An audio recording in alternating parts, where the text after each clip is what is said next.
Welcome everyone to SEBRING International Raceway. The stage has been set for race 5 and 6, which will close out the first half of the season.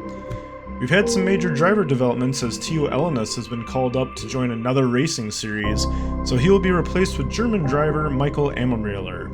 He'll have some big shoes to fill as he will take over the second place position in the championship. So unfortunately, audio issues caused no sound to be recorded for race 1 here at Sebring, so due to that I will just be showing the results.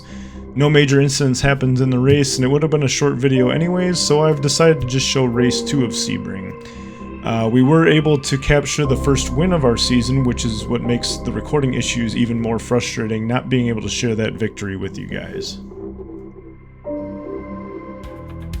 Before we get started with race 2, be sure to check out the flight from Montreal to Orlando, as Minnesota's sports fan has been piloting us from location to location this season.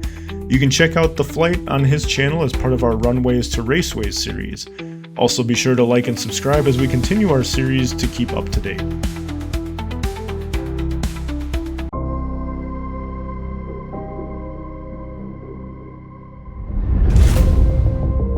From the most northern point on the calendar to the most southern, welcome everyone to Sebring International Raceway, one of the oldest continuously operated street tracks in America.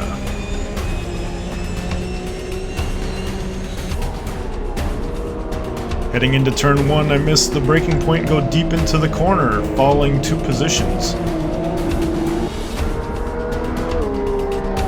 But quickly I'm able to take back second place as Baird cuts the corner into turn 2 just a bit too much and we jump back ahead.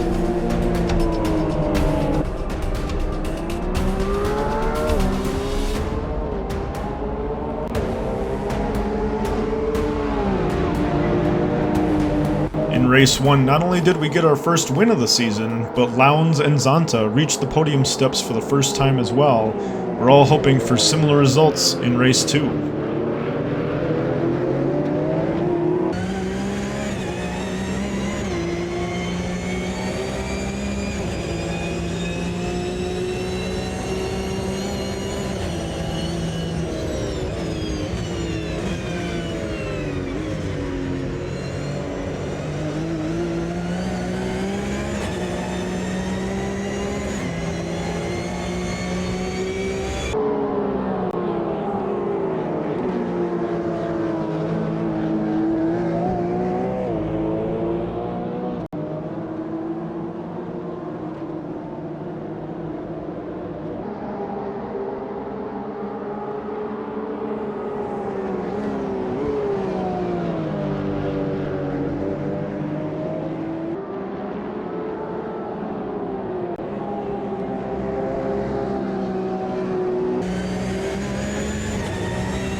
As we head down the Ullman Straight towards the appropriately named Sunset Bend of turn 17, we get a look through the windshield as the car enters one of the bumpiest parts of the track.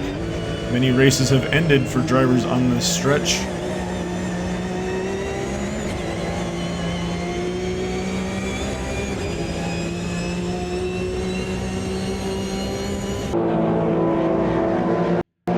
On lap 4, as we head down the main straight, we finally make our way past Craig Lowndes and reclaim the lead for ourselves. Having run many laps on this circuit in both Automobilista 2 and LMU, I definitely feel confident on this track. Also, with stiffening our rear anti-roll bar, the car tends to lose the back end a lot less. I actually ended up turning up the difficulty for this race even higher to try to account for that, but we were still able to make a very strong performance.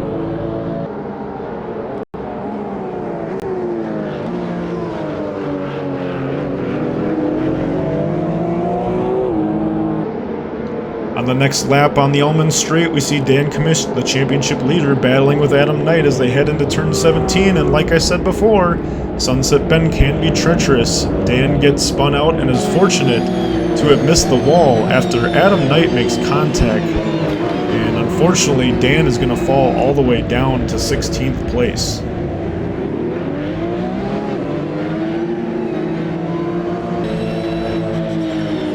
Lap 9, we see Tang locking up, and Steven Richards is able to capitalize and move up into 15th place.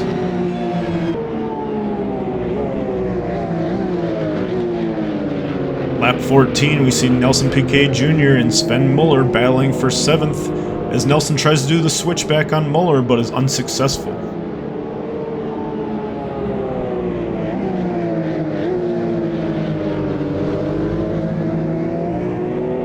Jumping further back in the pack, we see Olsen in the red and black, slotting in between Tang and Richards, entering into Sunset Bend, and he has nowhere to go and loses his grip as Richards sends him spinning. Richards was lucky to get away cleanly from that as Commish was right behind him, who also needed to slam on the brakes to avoid a further incident.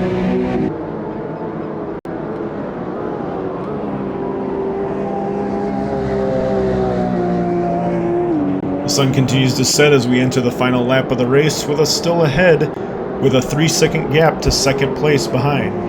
We really did need big points heading into the second half of the season and couldn't have done any better.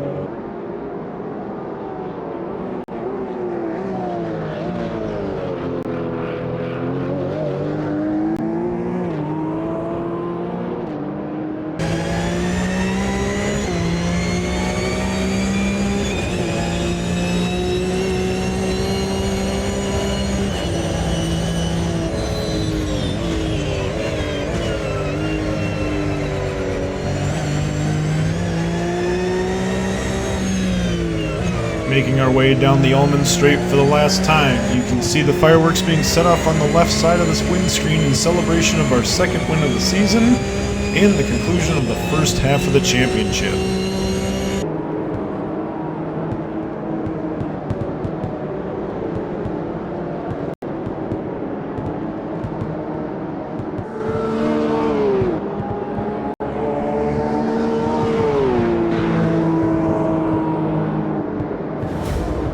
We close out our time here in Florida. Thanks everyone for watching, and we'll see you next time.